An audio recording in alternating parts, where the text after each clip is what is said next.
The towers above me have clustered together, but there is not much precipitation coming out of them, and I can't see anymore how high they are.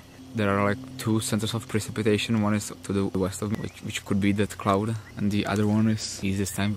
If there is no storm initiation within the next half an hour, I think the chances for any thunderstorms are quite slim. Then it will start to cool down, and the fact that like the cumuli covered the whole sky means that they sort of pumped out the cape. If any stronger echo develops, then I'll... Yeah, these situations are quite problematic if there is this moisture advection from France into England, because the GFS usually overestimates these cape values, and even if there is a high cape, there is no real point for initiation, especially when there is a high pressure and no front nearby, unless it heats up a lot and thunderstorms shoot up. Yeah, the time is 10 to 7. That shore to the west of me is developing nicely.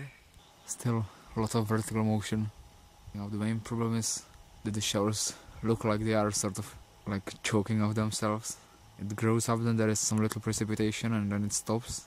So right now it's 7:05. Still some cumulus around, but right now it's very unlikely that any one of them will make it into a thunderstorm, because the instability will be going down as well.